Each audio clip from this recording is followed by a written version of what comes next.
Auto కార్మికుల సమస్యల పట్ల ప్రభుత్వం సానుకూలంగా ఉందని మంత్రి పొన్నం ప్రభాకర్ స్పష్టం చేశారు. సమ్మె ద్వారా సమస్యలు పరిష్కారం కావని నిర్ణయాన్ని వెనక్కి తీసుకోవాలని కోరారు. ఆటో కార్మికుల కోసం సంక్షేమ బోర్డు ఏర్పాటు చేస్తున్నామని పేర్కొన్నారు. డీజిల్ పెట్రోల్ ఆటోల రెట్రోఫిట్మెంట్కు కొత్త పథకం తెస్తామన్నారు. ప్రభుత్వ సంక్షేమ కార్యక్రమాలతో లాభం పొందేలా చర్యలు తీసుకుంటామని మంత్రి స్పష్టం చేశారు.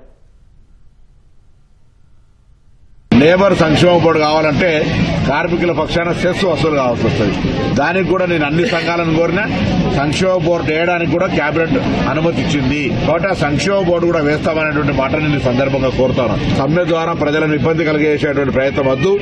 మీరు తప్పకుండా మీకు కావలసినటువంటి రెట్రోఫిట్ ఏదైతే ఎలక్ట్రికల్ ఆటోలు చేయడానికో 1,50,000 ప్రతి ఆటోకు మా ప్రభుత్వం సహకారం చేస్తా ఉంది. అదేవిధంగా 2012 తర్వాత పెరిగినటువంటి రేట్లను పెంచడానికి కమిటీ వేసి పెంచుతాం. ఎంత అనేది మనందరం కూడా కలిసి నిర్ణయం తీసుకుందాం. దాంతో పాటుగా సంక్షేమ బోర్డు కూడా ఏర్పాటు చేస్తాం.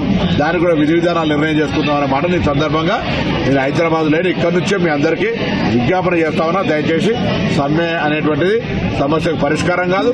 ప్రభుత్వం సానుకూలంగా ఉంది. నా మాటను విజ్ఞప్తి తీసుకొని అధికారికంగా ఇట్లా పూర్తిగా డైరెక్ట్ గా నేను రికార్డులో చెప్తా ఉన్నా కాబట్టి నాది ఇదే విజ్ఞాపనగా తీసుకొని సమ్మెను నివారించమని సందర్భంగా కోరుతా ఉన్నా.